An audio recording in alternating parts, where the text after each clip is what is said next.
Vraiment, nous sommes comme ça à Moumé, marché vendredi. Les gens de cerveau de route ont bloqué, ont fait une déviation qui n'ont pas enlevé, qui a bloqué la rigole. L'inondation a tout pris le quartier. Il n'y a pas moyen. Les usagers souffrent. Les maisons sont en danger. Regardez, c'est grave.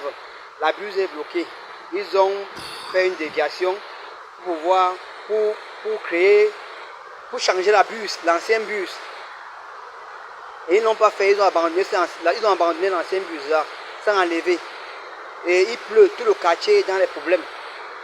Tout le quartier est inondé. Les maisons sont en danger, l'eau sort au sol. Il n'y a pas de passage d'eau. Vous-même regardez. Regardez tous les travaux publics. Le ministre des travaux publics. Regardez. Regardez tout le quartier. Dans l'eau. Les machines dans l'eau. Tout est dans l'eau. On a déjà les pertes. Tout est gâté. Nous avons tout perdu. Les machines sont déjà mouillées. Tout est en danger. Regardez. C'est grave ici à le même marché. C'est grave, c'est grave.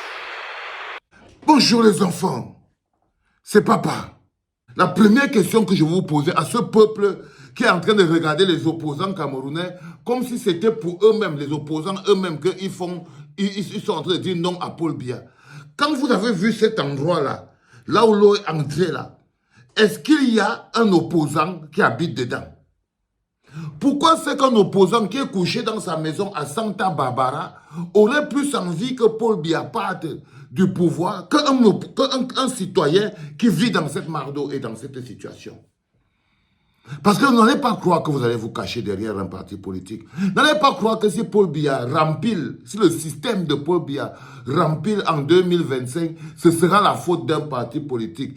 Quand je vois le nombre de jeunes qui, au lieu de débattre sur l'avenir du Cameroun, débattent sur la candidature de Maurice Kamto.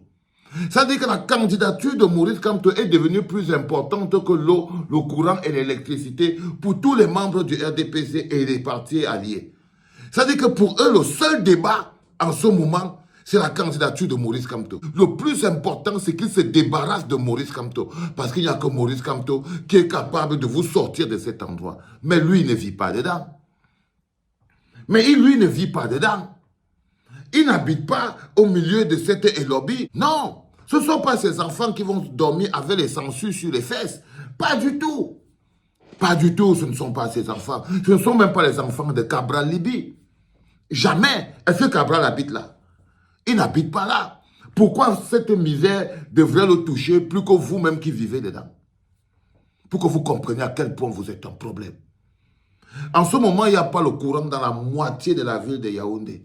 Mais je suis sûr que la plupart des opposants, ils ont des panneaux solaires. Ils ont des groupes électrogènes.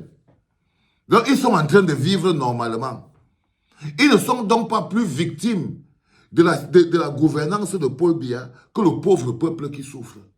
Mais c'est vous, le peuple qui souffre, qui roulez les mécaniques. C'est vous qui faites les filles qu'il faut draguer. C'est vous qui faites comme si non, c'est à l'avantage des hommes politiques que non, il faut changer la situation au Cameroun. Malheureusement, non. Malheureusement, non. Vous êtes devenu votre propre problème. Vous êtes devenu votre propre problème parce que c'est dur de pousser quelqu'un à ressentir ta souffrance plus que toi-même jusqu'à tu lui fais le chantage. Et même les partis d'opposition supplient le RDPC de violer la loi et d'interdire la candidature de Maurice Kamto. Est-ce que vous vous rendez compte que vous êtes dans le pays du Béla, nous tous sommes pères? Vous êtes condamnés à la misère et à la souffrance. C'est ça qui est la vérité, les enfants. Je vous parle de mon cœur. Quand vous voyez les N'Djamène, vous voyez les Nkwagne, vous voyez tous les opposants, tous, autant qu'ils sont, tous là, que vous voyez là, c'est-à-dire que les Valais Bessala, les N'Djamène, les Nkwagne, ils supplient, quand ils se lèvent le matin, ils prient leur Dieu Paul Biya. Paul Biya, est-ce que tu peux violer la loi et écarter la candidature de Maurice Kamto? C'est ça leur plus gros challenge. C'est ça le plus gros challenge. Et vous ne voyez pas ce que ça veut dire devant vos yeux. Ça veut dire que les gens qui sont censés être des opposants, ils sont censés se battre pour faire partir Paul Biya. Mais ils dépensent plus d'énergie pour forcer Paul Biya à violer la loi. Quand il n'y a plus un chef à la tête d'un État, les lois n'existent plus. Quand le garant suprême des lois lui-même n'est plus là, c'est comme quand le professeur n'est pas dans la salle de classe. C'est difficile qu'on respecte le chef de classe ou bien le sous-chef. Parce que le professeur, quand il est sorti, il est sorti. Même le champion le plus fort de la classe regarde le chef de classe comme ça et dit que si toi tu me prononces, je te lance par la fenêtre. Donc du coup, quand vous êtes dans un endroit où il n'y a pas un leadership identifié, vivant et réel, les petites sardines voraces et violentes en bas piétinent et violentent la loi. Parce que ceux-là, ils n'ont pas de compte à rendre au peuple. Ce n'est pas des élus. Ce n'est pas des élus. Donc vous voyez donc ces partis d'opposition qui aujourd'hui font des prières, des neuvaines, des incantations pour supplier le système de Pomba de violenter la loi. L'essentiel, c'est qu'ils écartent Maurice Kamto.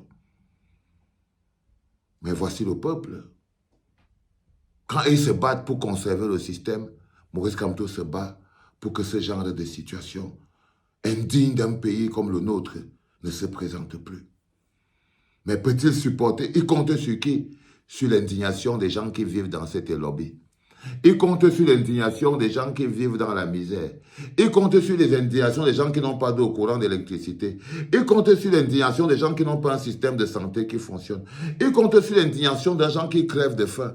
Il compte sur l'indignation des gens qui en ont marre de vivre dans un pays en guerre. Il compte sur l'indignation des gens qui voient le Cameroun à l'échelle d'un pays et qui pensent que le Cameroun devrait être présenté plus grand que ça. Il compte sur eux.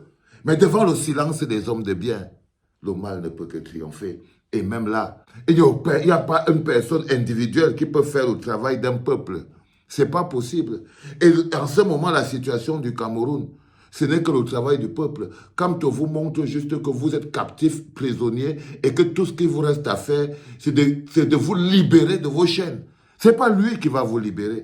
Vous voyez des adultes qui font des neuvaines pour supplier le système de violer la Constitution, de violer la loi, de violer les règles, d'utiliser l'armée, de manquer de respect aux institutions du Cameroun. L'essentiel, c'est qu'on les écarte de leur plus grosse menace, celui qui va mettre stop au règne de l'imposture. Parce qu'ils savent très bien qu'il y a beaucoup de partis d'opposition là qui n'existent que parce que Paul Biya est président de ce pays-là. Il y a beaucoup de partis d'opposition qui n'existent. Il n'y a que beaucoup d'opposants. Il y a beaucoup d'opposants qui n'existent, qui n'ont de vie que parce que Paul Biya existe, qu'ils sont dans le système de Paul Biya.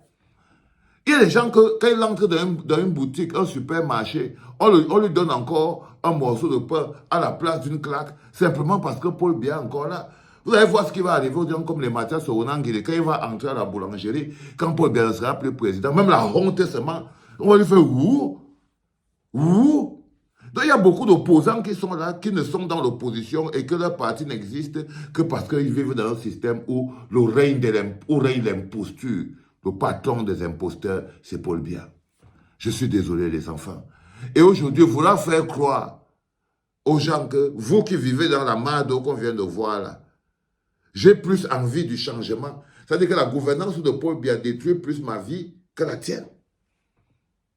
Vous devez vous réveiller, les enfants. Croyez-moi. C'était papa.